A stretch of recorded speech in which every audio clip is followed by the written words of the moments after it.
हाँ, तो तुम्हें एक कमाल की बात बताऊं। कोविड 19 को गुजरे हुए 7 साल हो गए। तो क्या करा तुमने 7 साल में? Like nothing you did, right?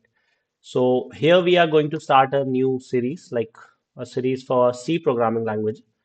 तो देखो भाई, ध्यान से पढ़ लेना, है ना? और तुम लोगों ने ऑलरेडी पाइथन कर लिया, तुमने जावास्क्रिप्ट कर लिया, तो तुम्हें सिंटेक्स के साथ मुझे लगता नहीं है, मतलब सिंटेक्स के अलावा और कोई प्रॉब्लम नहीं होनी चाहिए। तुम्हारे कंसेप्ट क्लियर होने चाहिए, लाइक। सो इस वीडियो में हम ज्यादा कुछ नहीं करने वाले हैं। इस वीडियो में हम बेसिक सिंटेक्स का जो डिफरेंस है तुम्हारी सी लैंग्वेज में और पाइथन में, वो हम देखेंगे। तो we'll be writing a simple program like hello world, and we'll be doing other things also like conditional statements, loops and all. But वो हम अपकमिंग वीडियोस में करेंगे। अभी तो हमारा ये रहेगा कि सिंटेक्स में मेन क्या डिफरेंस है।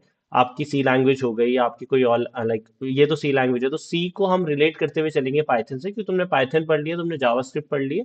तो उससे अगर हम रिलेट करते हुए चलेंगे तो तुम्हें इजी पड़ेगा, अगर तुमने पढ़ी है तो। Like which I am not sure. So हम पहले एक फाइल बनाते हैं, ठीक है? अगर किसी को सेटअप में कोई प्रॉब्लम आ रही हो कि सी लैंग्वेज का सेटअप कैसे करना है, तो उसके लिए कमेंट डाल देना, उसके लिए एक सेपरेट वीडियो बना देंगे, ठीक है? तो एक फाइल बना लेते हैं हेलो डॉट सी के नाम से। तो मैं पहले इसका थोड़ा सा कोड लिख लेता हूँ, हेलो वर्ल्ड का कोड लिख रहा हूँ, ठीक है? stdio डॉट एच, ठीक है? और आपका इसमें एक मेन फंक्शन बना लेते हैं, और उसमें आ जाएगा प्रिंट।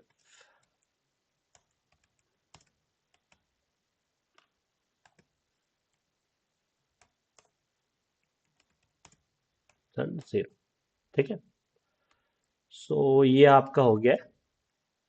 अब देखो, पहले मैं इसमें ना एक एक करके समझा देता हूँ कि क्या लिखा है मैंने, ठीक है? इतना ज्यादा कंफ्यूज होने की जरूरत नहीं है, सिंपल है, बहुत ईजी है, ठीक है? सी लैंग्वेज कोई बहुत ज्यादा कॉम्प्लेक्स लैंग्वेज है नहीं। जैसे है, थोड़ी बहुत है, बट कॉम्प्लेक्स बोलना क्यों, है ना? ठीक है। तो देखो, तुम्हारी जो पहली लाइन आ रही है, इसमें आ रहा है include studio dot H, stdio.h। तो ये चीज क्या है? इंक्लूड को तुम एक तरह से समझ सकते हो इंपोर्ट की तरह। जैसे तुम पाइथन में जब भी कोई पैकेज इंपोर्ट करते थे या मॉड्यूल इंपोर्ट करते थे, तो उसके लिए तुम एक कीवर्ड का यूज करते थे, इंपोर्ट। जैसे इंपोर्ट मैथ, है ना? तो तुम उसमें मैथ मॉड्यूल को इंपोर्ट करते थे, और उसके बाद जितनी भी मैथ के अंदर चीजें रहती थी वो सारी तुम यूज कर पाते थे, ठीक है? तो इसमें जब तुम इंक्लूड करते हो stdio को, तो जो इनपुट आउटपुट फंक्शन होते हैं, आईओ क्या होता है? Input output, right? तो जो इनपुट आउटपुट फंक्शन होते हैं, लाइक प्रिंट एफ हो गया, या फिर आपको इनपुट कैसे लेना होता है सी लैंग्वेज में, तो उसके लिए एक फंक्शन होता है स्कैन एफ। तो स्कैन एफ हो गया, प्रिंट एफ हो गया, तो ये सारे फंक्शन इसके अंदर आते हैं। अगर आप इस चीज को इंक्लूड नहीं करेंगे तो वो उन फंक्शनों को रिकॉग्नाइज ही नहीं कर पाता, ठीक है? तो अगर आप ये चीज नहीं लिखेंगे तो वो एरर दिखा देगा, कि वो समझ ही नहीं पाएगा कि प्रिंट एफ क्या चीज है, ठीक है? तो एक बार जरा इसे रन करके देख लेते हैं। रन करना बहुत मुश्किल नहीं है इसमें, ठीक है? दो सिंपल कमांड हो जाती है जब आप सेटअप कर रहे होते हो। तो सेटअप के बाद जीसीसी एक कंपाइलर होता है इसका, ठीक है? तो हम इसे रन करेंगे तो इसके लिए कमांड होती है जीसीसी, और जो फाइल नेम होता है आपका, which is what, hello dot सी।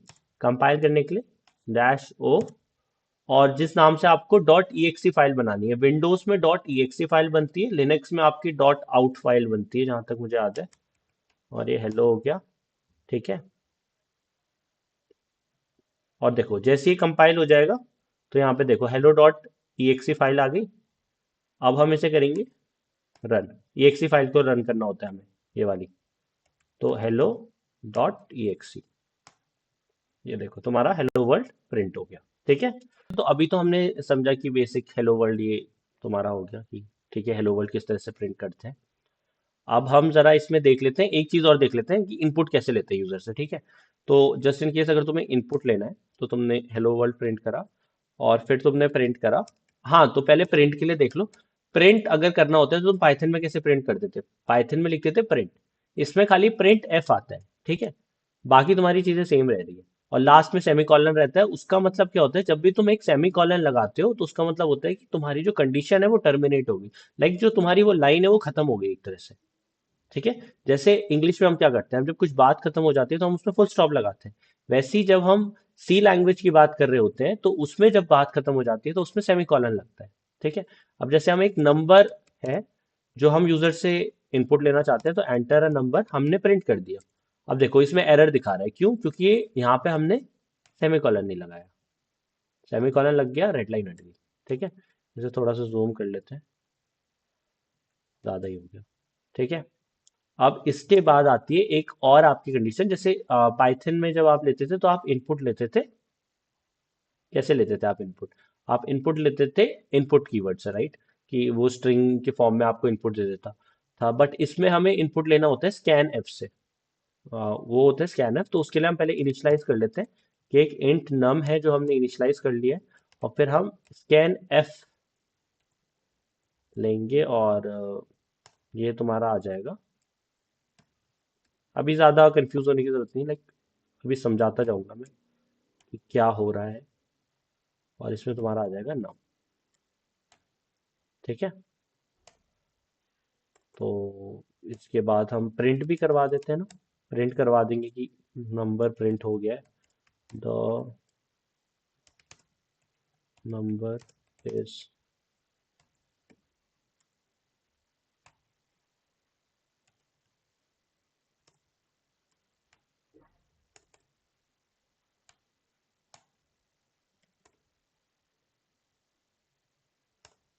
ठीक है। हम्म, तो ये रहा तुम्हारा। ठीक है, अब इसे एक बार रन करके देख लेते हैं फिर से।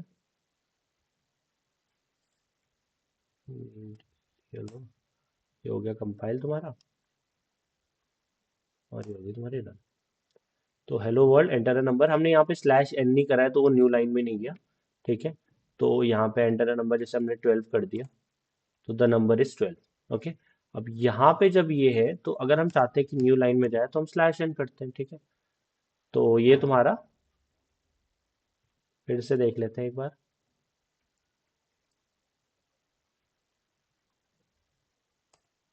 ये कंपाइल हो गया, और इसके बाद तुम्हारा हेलो डॉट exe हो गया। अब देखो ये नया नंबर मांग रहा है जो कि 14 है। The number is 14। अब देखो ये जो सिंपल प्रोग्राम मैंने तुम्हें बताया, ये इसलिए बताया ताकि तुम सिंटेक्स समझ पाओ। ठीक है, बाकी हम अभी करेंगे कि आपके डेटा टाइप्स किस तरह से जा रहे हैं, आपके ऑपरेटर किस तरह से हैं, और जो कि ज्यादा खास डिफरेंस है नहीं, तो which is very easy, right? तो देखो इसमें क्या हो रहा है, अगर तुम्हें सी लैंग्वेज में कुछ प्रिंट कराना है तो उसके लिए प्रिंट एफ मेथड है, और अगर कुछ इनपुट लेना है तो उसके लिए स्कैन एफ है। अब ये परसेंटेज डी क्या है, नम क्या है, ये सब हम स्टेप बाय स्टेप करेंगे अब। ठीक है। तो चलो इसमें फिर से मेन मेन चीजें समझ लेते हैं। Include S T D I O, तुम्हें समझ आ गया होगा कि वो जो है वो तुम्हें एक तरह से इंपोर्ट करना पड़ रहा है, ताकि जो तुम्हारे इनपुट आउटपुट फंक्शन है उसको वो पहचान पाए। ठीक है। और जब हम सी लैंग्वेज की बात कर रहे होते हैं, सी प्लस प्लस लैंग्वेज की बात कर रहे होते हैं, जावा की बात कर रहे होते हैं, तो उसमें एक मेन चीज होती है कि उसमें एक मेन फंक्शन होता है। फंक्शन आपने पढ़े, राइट? तो उसमें एक मेन फंक्शन बनता है, जिस मेन फंक्शन का होना मैंडेटरी होता है एक तरह से। और इस मेन फंक्शन के अंदर ही बाकी सारे फंक्शन रन करेंगे। जैसे अगर आपने कोई और फंक्शन बनाया तो इस मेन फंक्शन के अंदर ही वो रन करेगा। ठीक है, आप इस मेन फंक्शन के अंदर ही उस फंक्शन को कॉल करोगे। आप वैसे भी कर सकते हो, बट मेनली जो सारे फंक्शन होते हैं वो मेन फंक्शन के अंदर कॉल होते हैं। मेन फंक्शन का ऐसा रहता है कि वो स्टार्टिंग फंक्शन है। एक तरह से वो आप ये समझ लो कि वो गाड़ी का स्टार्ट बटन है, मतलब इग्निशन मोड है, कि जैसे आपने एक बार गाड़ी स्टार्ट करोगे तो वो मेन फंक्शन से ही होगी। ठीक है। तो जब भी कोड रन होगा सी लैंग्वेज में तो वो मेन फंक्शन सबसे पहले रन होगा। ओके। फिर आपका आ जाता है कि आपको कोई नंबर या कोई वैल्यू इनिशियलाइज करनी है तो वो कैसे करनी है। तो इसमें ऐसा रहता है, देखो आपका अगर इंट है, इंटीजर डेटा टाइप का है, तो आपको यहाँ पे डेटा टाइप भी स्पेसिफाई करना पड़ता है, लाइक इंट नम। अब इसमें हमने वेरिएबल का नाम नम रखा है, और वो किस डेटा टाइप का है, वो इंटीजर डेटा टाइप का है, और हमने इसमें डेटा टाइप स्पेसिफाई कर दिया है। पाइथन में हम डेटा टाइप स्पेसिफाई नहीं करते थे, हम खाली लिखते थे नम। जैसे अगर यहाँ पे अगर पाइथन में हम बात कर रहे होते, तो ना तो हमें ये सेमी कॉलन लगाना पड़ता। सेमी कॉलन मैं क्यों बोल रहा हूँ लगाने के लिए, क्योंकि वो लाइन खत्म हो रही है। एक तरह से तुमने इनिशियलाइज कर दिया कि नम जो है वो इंटीजर डेटा टाइप का है, बात खत्म हो गई, तुमने सेमी कॉलन लगा दिया। अब इसमें हमने वैल्यू असाइन नहीं करी है, चाहो तो इसमें वैल्यू असाइन कर दो साथ साथ 10। ठीक है। अगर इसमें 10.0 कर दूं या 10.01 कर दूं तो ये एरर देगा जब बाद में यूज करेंगे, क्योंकि ये जो है तुम्हारा ये फ्लोट में जा रहा है। ठीक है। हाँ। तो अब ये तुम्हारा आ गया int num is equals to 10। ठीक है, एक ही हो गया। अब सी लैंग्वेज में क्या होता है ना, इसमें स्ट्रिंग नहीं होती, तो इसमें आता है आपका कैरेक्टर। तो कैर हो गया। तो कैरेक्टर क्या होगा आपका, कोई भी अल्फाबेट हो गया, कोई भी नंबर हो गया, कोई भी स्पेशल कैरेक्टर हो गया, अगर वो सिंगल कोड के अंदर आ जाएगा तो वो आपका कैरेक्टर बन जाएगा। ठीक है। जैसे कैर सी एच, हमने एक वेरिएबल का नाम ले लिया, और हमने इसके अंदर लिख दिया ए, और anything you can write, right. तो ये जो सी एच है वो एक कैरेक्टर स्टोर कर रहा है जो कि ए है, जो कि कैरेक्टर डेटा टाइप का है। ओके।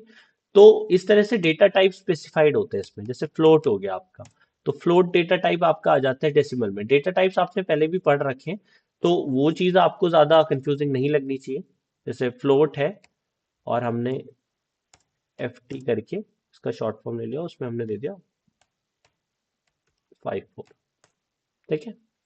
तो इस तरह से आप इनिशियलाइज कर सकते हैं, आप वैल्यूज असाइन कर सकते हैं, तो इस तरह से ये वर्क करने वाला है। ठीक है। अब इस पे स्टेप बाय स्टेप हम समझ लेते हैं कि ये आपको जो मैं समझा रहा हूँ ये बेसिक आपके सिंटेक्स का डिफरेंस है, कि आपका सी लैंग्वेज का डिफरेंस पाइथन से कितना डिफर करता है सी लैंग्वेज का सिंटेक्स। तो ये सिर्फ सिंटेक्स डिफरेंस है ताकि आप चीजें समझ पाओ कि मेन डिफरेंस क्या है। बाकी हम एक एक करके मतलब पहले हम खाली असाइनमेंट जो नॉर्मल सीरीज होती है जीरो टू हीरो टाइप, वैसी हम सी लैंग्वेज के लिए भी लाएंगे। लेकिन अभी ये है कि जो मेन मेन चीजें हैं वो आप समझ जाए, तो ताकि आप कर पाए। मतलब अगर कोडिंग आपको आ रही हो, जैसे सी लैंग्वेज की आपकी क्लास लग रही हो, तो आपको ये ना हो कि आप ब्लैंक हो रहे हो, आप चीजें रिलेट कर करके समझ पाए। तो यही उस वीडियो इस वीडियो में आप उतना सीख पाए, यही हमारा मोटिव है। ठीक है। तो जैसे फ्लोट एफ टी हो गया आपका 10.54, तो इसी तरह से आपका इंट हो गया, कैर हो गया, और एक चीज और, इसमें बोलियन टाइप नहीं होता। ठीक है। बोलियन डेटा टाइप नहीं होता और आपका स्ट्रिंग नहीं होता। ठीक है। अब मेन तो तुम्हारे ये तीन हो गए। हाँ। तो देखो तुम्हारे डेटा टाइप्स में क्या क्या आ जाता है, तुम्हारा एक इंट आ जाता है, कैर आ जाता है, फ्लोट, डबल जो तुम्हारे पॉइंट यानी कि डेसिमल वाले नंबर्स हो गए।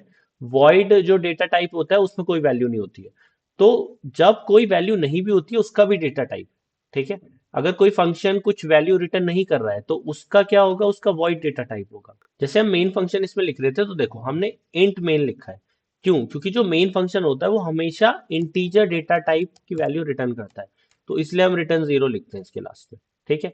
तो जो भी हम फंक्शन बनाएंगे, अगर हम यहाँ पे फंक्शन बनाने लग जाते हैं नॉर्मली लाइक सम, और वो सम जो है वो इंटीजर डेटा टाइप रिटर्न करेगा विद और वो दो वैल्यूज दे रहा होगा, जैसे इंट ए कॉमा इंट बी। तो हम उसके साथ साथ वैल्यूज का डेटा टाइप भी स्पेसिफाई कर रहे हैं कि वो कौन सी वैल्यूज लेगा। राइट। जैसे हमने यहाँ सम फंक्शन बनाया और हमने इसमें लिखा इंट ए, जो ए है वो इंटीजर डेटा टाइप का है और बी है वो भी इंटीजर डेटा टाइप का है, तो हम उसके भी डेटा टाइप स्पेसिफाई कर रहे हैं। ठीक है। और इसके अंदर क्या हो रहा होगा, इसके अंदर एक इंट सम नाम का फंक्शन होगा जो ए प्लस बी कर रहा होगा। राइट। और रिटर्न क्या कर रहा होगा, ये फंक्शन सम कर रहा होगा। ओके। हाँ, तो अब जैसे हम इस फंक्शन को कॉल कर लेते हैं। ठीक है। तो अब हम इस फंक्शन को कॉल करेंगे और एक हम इंटीजर डेटा टाइप का रिजल्ट फंक्शन, रिजल्ट नाम का वेरिएबल बना लेंगे रेस, और उसमें हम इस फंक्शन को कॉल कर विद द वैल्यू 10,5। ठीक है। अब जब हमने ये करा तो अब हम इसे एक बार प्रिंट करवा के देख लेते हैं कैसा रह रहा है। तो ये प्रिंट एफ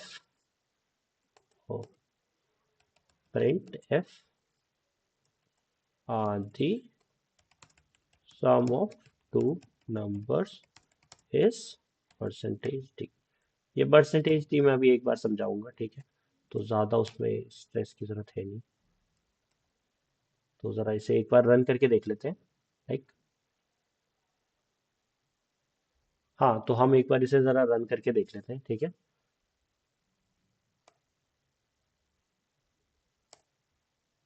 ठीक है। तो the sum of two numbers is 50, तो उसने उन दोनों का क्या करा, उसने सम करके दे दिया। Right. And this is what we want. ठीक है। तो ये हमारा सम फंक्शन हो गया। उसके बाद तुम्हारे आ जाते हैं कॉन्स्टेंट्स एंड वेरिएबल्स में बात करें तो तुम्हारा कॉन्स्ट एक वेरिएबल होता है।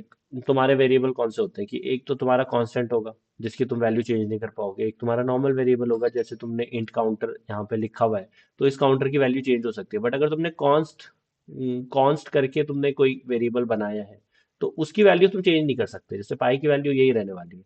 तो वही सेम चीज तुम हैश टैग डिफाइन से भी कर सकते हो। ये सारी चीजें हम डिटेल में करेंगे in the upcoming videos, but अभी जो मेन मोटिव था वो ये था कि बेसिक डिफरेंस तुम्हें पता चल जाए कि सी लैंग्वेज को तुम रिलेट करके चलते जाओ पाइथन और अपनी जो ऑल लैंग्वेजेस तुमने पढ़ी है, चाहे तुमने जावास्क्रिप्ट पढ़ी है और पाइथन पढ़ी है, तो उसके साथ तुम रिलेट करते हुए चलते जाओ कि जो तुम्हारा कंसेप्ट है वो सेम रहने वाला है, कंसेप्ट में कोई डिफरेंस नहीं आएगा। The main thing is syntax.